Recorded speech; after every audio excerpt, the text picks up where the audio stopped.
ገብተዋል በጣም ነው የወደድኳቸው። እዚህ ወጣቱ ኢንጂነሩ የገዛቸው የጊደሮች ናቸው። በጣም ጥሩዎች ናቸው። እንደምታዩቸው እቺ የአይሪሽ ዝርያ ረጅም ናት።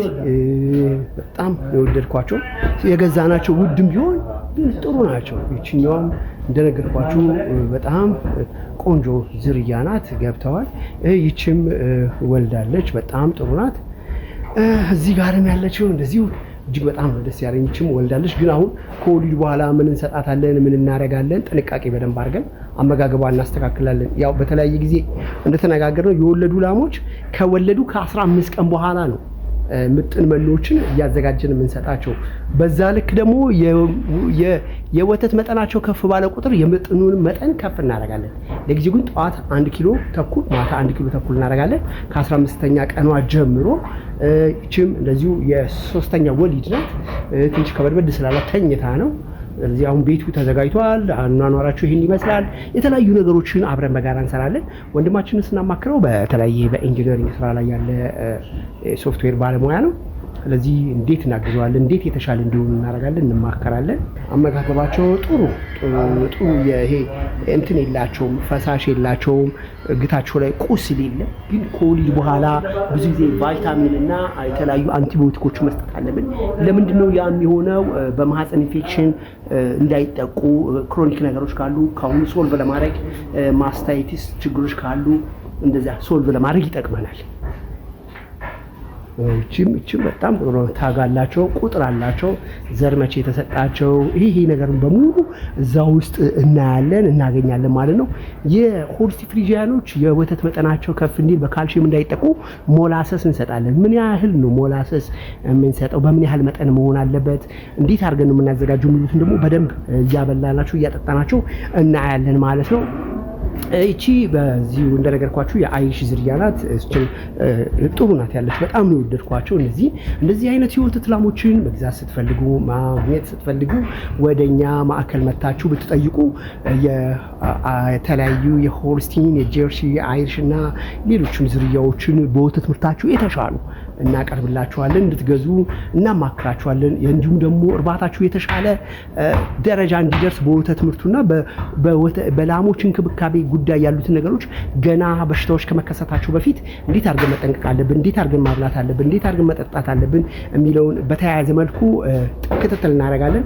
ፋርሞች የተሻለ ምርት እንዲኖራቸው በበሽታ ክትትል፣ በክትባት ፕሮግራም፣ በዝርያ መረጣ ላይ፣ በዘር አሰጣጥ ላይ ብዙ ክትትሎችና እናማክራለን። ስለዚህ ወደኛ ማዕከል መታችሁ የተለያየ ነገሮችን እንድታገኙ በአክብሮት ጋብዛለሁ። ኃይሉ ነኝ እንስሳት ሐኪም። ሁላችሁም ይሄ ፕሮግራም ለማህበረሰብ ይጠቅማል ካላችሁ ላይክ፣ ኮሜንት፣ ሼር አድርጉ። እጅግ በጣም ደስ ያለኝ በርካታ ወጣቶች በርካታ የኢንጂነሪንግ ኢኮኖሚስት መምህራን ማት ባለሙያዎች ወደ እርባታው ዘርፍ እየገቡ ነው። ይሄ ምን ይነግረናል? ነገ ከነገ ወዲያ ለዚች ሀገር የወተት ምርት በጣም አስፈላጊ እንደሆነና በወተት ምርት ደረጃ የተሻሉ ዝርያዎችን በየአካባቢያችን ማግኘት እንደምንችል ይነግረናል። በርካታ ሰዎች ጠርተውኛል የተለያየ ፋርማቸውን የተሻለ ደረጃ ክትትል እንድናደርግላቸው። ስለዚህ የእነሱን ውጤት እነግራችኋለሁ። ምን ይመስላል፣ እንዴት መስጠት አለብን፣ እንዴት ህክምና ማድረግ አለብን የሚለውን በደንብ እናወራለን። በተለይ በዚህ በካልሲየም ይዘት ላይ ላሞች በካልሲየም እንዳይጠቁ የሞላሰስ መጠን ከወሊድ በኋላ ምን ያህል መሰጠት አለበት፣ ከወሊድ በፊት ምን ያህል መሰጠት አለበት። ምክንያቱም ሞላሰስ ሲበዛ የተለያየ የጤና ችግርን ያመጣል በተለይ በወተት ላሞች ላይ።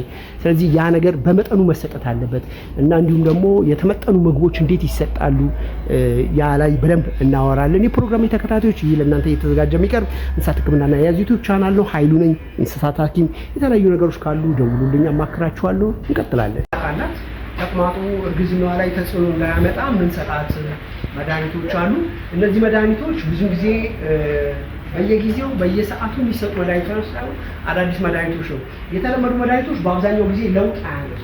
ስለዚህ ችግሯ አለላ በምግብ ብክለት የገጠማት ችግር እንዳይባባስ፣ ሰውነቷ እንዳይደክም፣ ከወሊድ ጋር ተያይዞ የሚመጡ የተለያዩ የጤና ችግሮች እንዳይበረቱባት ጸረ ተቅማጥ መድኃኒት እንሰጣታለን። ተቅማጡ ለምንድን ነው የመጣው? በምግብ ብክለት ነው፣ በውሃ ብክለት ነው፣ በአመጋገብ ስህተት ነው የሚለው በደንብ እናያለን።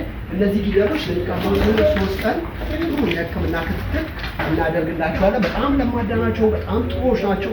እነዚህ አይነት የፖሊሲ ፍሪዥያን ጊደሮች ስንገዛ ሁልጊዜ ጥንቃቄ በደንብ ማድረግ አለብን። አመጋገባቸው ላይ በደንብ ማድረግ አለ። የአሰር ምግብ ነው መስጠት ያለብን።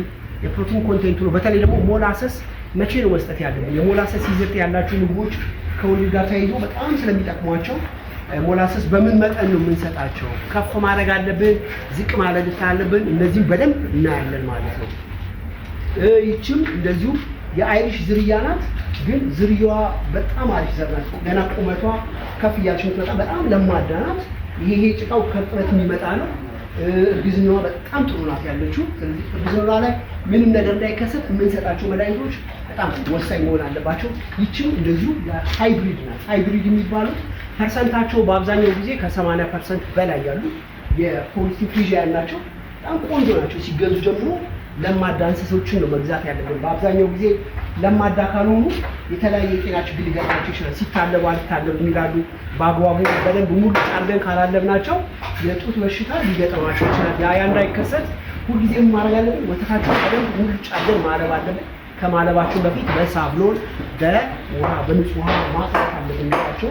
ስለዚህ የዚች ችግር ዛሬ ሶልቭ አድርገናል። ከዛሬ ጀምሮ ክትትል እናደርግላታል። እንደዚህ አይነት ችግሮች ለምን ይመጣሉ? የሚመጡበት ቦታ ላይ የእርጥበት የመንገድ የእጅ ብክለት ነው ወይ? ስለዚህ ይህን አይነት ችግሮች የላሞች ትልቁ የጤና እንከን ስለሆኑ ሁልጊዜ ሶልቭ ማድረግ አለብን። የምንሰጣቸው መድኃኒት ደግሞ በገበያ ላይ የተለመዱ መድኃኒቶች መሆን የለባቸውም። እነዚህ መድኃኒቶች በአብዛኛው ጊዜ መለማመድ ስለሚያምሩ ውጤት አይኖራቸውም። ስለዚህ የምንሰጣቸው መድኃኒቶች ጥሩና ከምርት ጋር ከጤና ጋር እንከን የማያደርሱ ነው የምንሰጣቸው። አሁን ከወሊድ ጋር ተያይዞ ላለውም አንቲባዮቲክ እንሰጣታለን። የአንቲባዮቲኮቹ ጥቅም ምንድን ነው? ከወሊድ ጋር ተያይዞ የሚመጡ የተለያዩ ደም መፍሰስ አሉ፣ ኢንፌክሽኖች አሉ፣ ትናንሽ ካፒላሪዎች በአብዛኛው ጊዜ ይቆራረጣሉ። እነዚህ በአንድ ወር ከ15 ቀን ዘር እንዳይዙ እንከን ስለሚሆኑ ከወዲሁ እንደወለዱ በ3 ቀን በ5 ቀን ውስጥ እነዚህን ችግሮች የሚቀርፉ መድኃኒቶች፣ ቫይታሚኖች በደንብ መስጠት አለብን። በተለይ አመጋገብ ላይ ትኩረት ማድረግ አለብን። እርጉዞችን ግን ምንም አይነት መድኃኒት አንሰጥም። ለምንድን ነው እርጉዞችን የማንሰጠው? እኛ ሀገር የሚመጡ መድኃኒቶች በአብዛኛው እርግዝና ላይ ተጽዕኖ ያመጣሉ። ስለዚህ እርግዝና ላይ ያሉ ላሞች ምንም አይነት ሕክምና አይሰጣቸውም። ኦር ደግሞ ኃላፊነት ወስዶ ነው። ምክንያቱም ጽንሱ ሆድ ውስጥ ሊሞት ይችላል። ስለዚህ በደንብ ሕክምና የምንሰጠው መድኃኒት በደንብ የተሻሉ መድኃኒቶችን ነው መስጠት ያለብን። አመጋገብ ላይ በደንብ ትኩረት ማድረግ አለብን። ይህን ይመስላል ፕሮግራም የተከታታዮች። በጣም ቆንጆ ፋርም ነው። ብዙ ነገር እንማርበታለን። ለአምናት እነዚህ በሙሉ ሰሞኑን የገዛናቸው ጊደሮች ናቸው፣ ያስገባናቸው ጊደሮች ናቸው። እንግዲህ ምንድነው አሁን እቺ ላይ የተከሰተው ከመንገድ ስትመጣ የምግብ ብክለት ስለገጠማት ትንሽ ተቅማጥ ነበራል። አሁን ተቅማጡን ለማስወገድ የተለመዱ መድኃኒቶችን አይደለም የምንሰጣቸው፣ ለየት ያሉ ነው የምንሰጣቸው። ለምንድን ነው? አንደኛ እርግዝናዋ ከ6 ወር አልፋ 7 ወር ገብታለች። ስለዚህ የምንሰጣት መድኃኒት እርግዝናዋ ላይ ምንም አይነት ተጽዕኖ የማያስከትል መሆን አለበት። ብዙ ጊዜ ተቅማጥ ለምን ይመጣል? በምግብ ብክለት ይመጣል። በውሃ ብክለት፣ በኤክሰስ የሆነ የአመጋገብ ስርዓትን ያመጣዋል።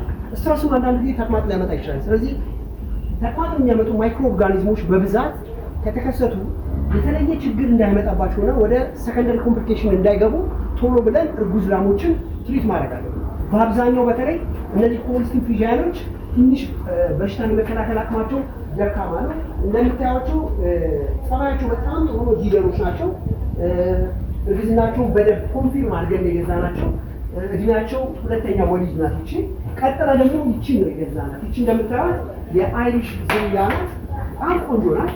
ይችንም ለማዳ እንስሳት በጣም አይዙ አይሪሾችም በጣም ተመራጭ ዝርያዎች ናቸው። ብዙ ጊዜ ወተታቸው በጣም ወፍራም ነው። እነዚህ ዝርያዎች አውሮፓ አካባቢ የሚገኙ ዝርያዎች ናቸው። በጣም ለማዳ ናቸው። ጥሩ ዘሮች ናቸው። እንዳስናቸው መጠንቀቅ አለብን። እቺ የፖሊሲ ፍሪዥያን ናት። በጣም ቆንጆ ዘር ናት። እርግዝናዋ ወደ 7 ቀን ነው፣ ወደ 8 ገብታለች። እነዚህን ስንገዛ በጣም ተጠንቅቀን የገዛ ናቸው። በአብዛኛው በተለይ ከተዛማች በሽታ ነፃ ናቸው። በተለይ የኤልሲዲ ክትባት ወስደዋል። ለአንቲክ ስኪን ዲዚዝ ኤፍኤምዲ ወስደዋል። እንደምታውቁት ኤፍኤምዲ በአመት 2 ጊዜ ነው የሚሰጠው።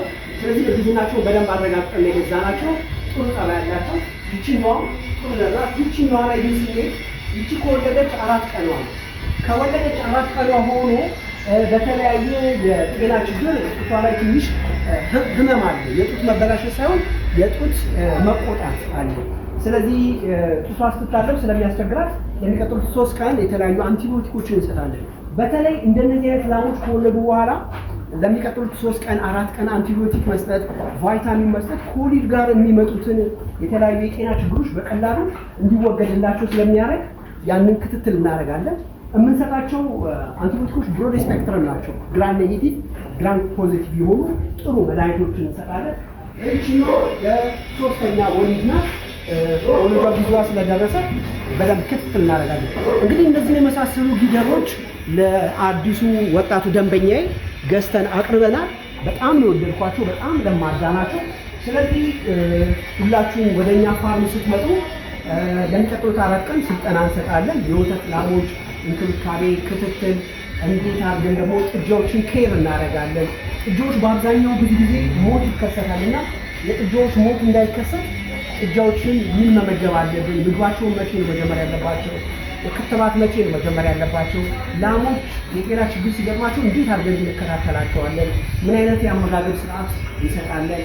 በተለይ ደግሞ የሞላሰስ አወሳሰድ ላይ ጥሩ ትሬኒንግ እንሰጣለን እና ወደኛ ማዕከል መጥታችሁ ስልጠና እንድትከታተሉ ለማለት ፈልጌ ነው። በተለይ ሞላሰስ በአብዛኛው ጊዜ ከፍተኛ የሆነ ካርቦሃይድሬት ስላለው በምን ያህል መጠን ነው ለእርጉዝ ላሞች ሞላሰስን የምንሰጠው?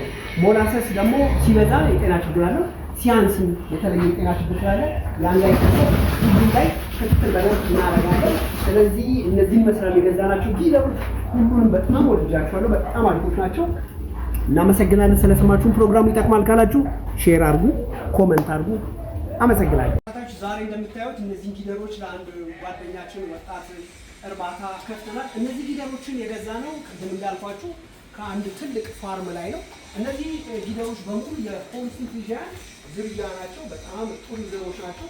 በአብዛኛው ስንገዛቸው እርግዝናቸውን በደንብ አረጋግጠን ነው የምንዘር ናቸው። ምን ያህል ሆልስቲን ዝርያ ፐርሰንታቸው ከፍ እንዳለ በምናያቸው የተለያዩ የአናቶሚያቸው በደንብ እናያቸዋለን። የአጥንታቸው ርዝመት እንደምታያቸው ነው። ፊዚካላቸው በጣም ጥሩ ነው። እርግዝናቸውን በደንብ አረጋግጠን ነው። ስለዚህ እነዚህን ሆልስቲን ፍሪዚያኖች ስንገዛ የእርግዝና ምርመራም አድርገን በደንብ አረጋግጠናል። ሌላዋ ማናት? ይችኛዋ ቀያ የአይሪሽ ዝርያ ነው። አይሪሾች እንደምታውቋቸው በአውሮፓ አካባቢ የሚኖሩ በጣም ጥሩ የወተት ላም ዝርያ ናቸው። ይችንም እንደዚሁ ዝርያዋን በደንብ አረጋግጠን እርግዝናዋንም በደንብ አረጋግጠን የገዛናት። ስለዚህ እዚህ ጋር ደግሞ የምናያትን ይችም እንደዚሁ የሆልስቲን ፍሪዚያን ጥሩ ዝርያ ናት። በአብዛኛው ጊዜ እነዚህ ላሞች ከተለያየ ከሩቅ አካባቢ ስለሚመጡ ምን መጠንቀቅ አለብን? ከተዛማች በሽታ ነፃ ናቸው ወይ? ተዛማች በሽታ የምንላቸው በተለያየ ፕሮግራም ላይ እንደነገርኳችሁ ለእንስሶች ጤና ጠንቅ የሆኑ እርግዝና እንዳይዙ የሚያደርጓቸው ወደ ሰው የሚተላለፉ በርካታ የጤና ችግሮች አሉ። ከነዛ በሽታ ነፃ ናቸው ወይ? እንደገና ደግሞ እርግዝናቸው በትክክል እርጉዝ ናቸው ወይ? እነዚህም በደንብ አረጋግጠን ነው የምንገዛቸው። እዚህ ጋር ያለችው ላም ከወለደች ገና 5ኛ ቀኗ ነው። ግን ይቺ ላም ላይ ምንድነው የተከሰተው? ላሟ ከወለደች በኋላ የጡት ማበጥ ገጥሟታል። ስለዚህ የጡት ማበጧ አብዛኛው ጊዜ በመንገድ ላይ በድካም እንዲሁም ደግሞ በምትተኛበት አካባቢ ላይ ቆሻሻ በመከሰቱ በርካታ ማይክሮ ኦርጋኒዝሞች በጡቷ ላይ እብጠት አምጥተው እዚህ ላይ የመቆጣት ስሜት አለው። ስለዚህ ይህንን የጤና ችግር ለሚቀጥሉት 3 ቀን 4 ቀን የተለያዩ አንቲቢዮቲኮች በመስጠት ሕክምና ክትትል እናደርግላታለን። በተጨማሪ ደግሞ ቫይታሚንም እንሰጣታለን። ይሄ የምናሰጣት የሕክምና ክትትል ብሮድ ስፔክትረም አንቲቢዮቲኮችን ነው የምንጠቀመው። እዚህ ላይ ይሄ አንድ የጡት በሽታ ከተከሰተ ወደ ሌሎች ካናሎች ወደ ሌሎች ቲዩቦች እንዳይገባ ሁልጊዜ ምን ማድረግ አለብን? የጡታቸው ግድግዳን በሳብሎን ማጽዳት አለብን። ሳብሎን የምንለው ማነው?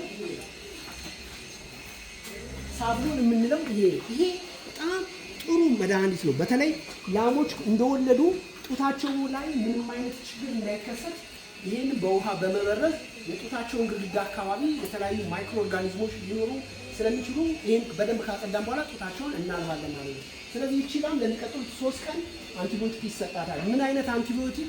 የተለመዱትን አንቲቢዮቲኮች ሳይሆን የምንሰጣት አዳዲስ ብሮድ ስፔክትረም የመጡ አሉ፣ እነሱን የምንሰጣት ፕላስ ደግሞ ተጨማሪ ቫይታሚኖች ከወሊድ ጋር ተያይዘው የሚመጡ በርካታ የጤና ችግሮች አሉ። እነዛ ችግሮችንም ለመቅረፍ የማህፀን ኢንፌክሽን ይኖራል፣ የሰርቪክስ ኢንፌክሽን ይኖራል። ላሞች ከወለዱ በሚቀጥሉት 45 ቀን እስከ 2 ወር ባለው ጊዜ ውስጥ ዘር መያዝ አለባቸው። ብዙ ጊዜ ዘር የማይዙት ከወሊድ በኋላ የሚደረግላቸው ሕክምና ስለሌለ ዘር ለመያዝ በማህፀን ኢንፌክሽን ስለሚጠቁ ዘር ብንሰጣቸውም ዘር መያዝ አይችሉም። ስለዚህ ላሞች እንደወለዱ የሕክምና ክትትል እንደሚያስፈልጋቸው በዚሁ አጋጣሚ ለመንገር ነው። ስለዚህ ዛሬ የጡቷን ሕክምና ጀምረናል፣ ይቀጥላል። ይችኛዋም እንደምታዩት በጣም ቆንጆ የፖሊሲን ፍሪዣን ናት። እርግዝናዋ 8 ወር ገብታለች። 3ኛ ወሊድ ናት። ላሞች ረዥም ጊዜ ከኛ ጋር በመኖር እስከ 10 እስከ 12 ጊዜ ዘር ይሰጡናል ማለት ነው። ስለዚህ እነዚህን ተጠንቅቀን ጥሩ ውጤታማ ፋርሙ እንዲሆን በዚሁ አጋጣሚ ለሁላችሁ ማስተላልፋለሁ። ወደ እኛ ማዕከል ስትመጡ የተለያዩ የወተት ላሞች እንክብካቤና ክትትል ስልጠና ስለምንሰጥ ወደ ማዕከላችን መጣችሁ ለሚቀጥሉት 4 ቀን የሚሰጠውን የወተት ላሞች እንክብካቤና ክትትል እንድትከታተሉ በአክብሮት ጋብዛለሁ። ኃይሉ የእንስሳት ሐኪም ወይም ደግሞ በቲክቶክ ቻናሌ ኃይሉ ቤቱ ታገኙኛላችሁ። ሁላችሁንም አመሰግናለሁ። በዚሁ አጋጣሚ እዛ ጋር ያለችው ላም ቺኛዋላ የተከሰተባት ተቅማጥም እንደዚሁ በውሃ ብክለት በምግብ ብክለት ሊከሰት ስለሚችሉ ብዙ ጊዜ ተቅማጦች በምግብም አዲስ መሆን ሊከሰት ስለሚችል ይችም የተለየ መድኃኒት ትወስዳለች። ግን መድኃኒቱን የምንሰጣት እርጉዝ ስለሆነች ከጽንሷ ጋር ምንም አይነት ችግር የማይፈጥሩ መድኃኒቶችን የምንሰጣት ማለት ነው። ላሞች እርጉዝ ከሆኑ ምን አይነት ኮንሴንትሬትድ የሆኑ መኖችን እንሰጣለን? በፋይበር ይዘታቸው ከፍተኛ የሆኑ በሞላሰስ መጠናቸው ከፍተኛ፣ በተለይ ሞላሰስ በእርግዝና ጊዜ ለላሞች ተመጥኖ መሰጠት አለበት። ለምን? ኢነርጂ ስላለው ካርቦሃይድሬት በብዛት ስላለው በደንብ መስጠት አለብን። ከምግባቸው ጋር በደንብ እየቀላቀል የሞላሰስ መኖር ጥቅሙ ምንድነው? ካልሲየም እንዳይከሰትና በካርቦሃይድሬት እጥረት የተለያዩ የጤና ችግሮች እንዳይከሰቱባቸው ያደርጋል። ስለዚህ ሆልስቲን ፍሪዥያኖች በአብዛኛው ጊዜ በሃይብሪዶች ስለሆኑ የተለያየ በሽታ ሊጠቁ ስለሚችሉ ሁልጊዜ ጥንቃቄ ማድረግ አለብን። እነዚህ ጊደሮች እንደምታዩቸው ለማዳ ናቸው። በጣም የወደድኳቸው ጤና ሰውን በደንብ የለመዱ ናቸው። ከተለያየ በሽታ ነፃ ናቸው። በርካታ ክትባቶችን ወስደዋል። እርግዝና ላይ ተጽዕኖ የማያደርጉ ክትባቶችን ወስደዋል። ኤልኤስዲ ወስደዋል። ላምፕ ስኪን ዲዚዝ፣ ኤፍኤምዲ ወስደዋል። ኤፍኤምዲ እንደምታውቁት በጣም ወረርሽኝ ነው። በአመት 2 ጊዜ ነው የሚሰጠው፣ በየ6 ወሩ ይሰጣል። እኛ ጋር ከመጡ በኋላ ደግሞ አሁንም ቫክሲን ፕሮግራም ስላለን ቫክሲን እንሰጣቸዋለን ማለት አንትራክስ ወስደዋል። ስለዚህ በዚህ መልኩ ክትትል አድርገን የላሞቻችን ጤንነት እንጠብቃለን። ፋርሙ ደግሞ የተሻለ እንዲሆን አሁንም ለድርጅቱ ባለቤት እገዛ እናደርጋለን። እናንተም የኛ እገዛ የሚያስፈልጋችሁ ከሆነ በ0911 392182 ደውሉልኝ። ኃይሉ ነኝ፣ ዶክተር ኃይሉ ነኝ። እናማክራችኋለን። አመሰግናለሁ ስለሰማችሁ። መልካም ጊዜ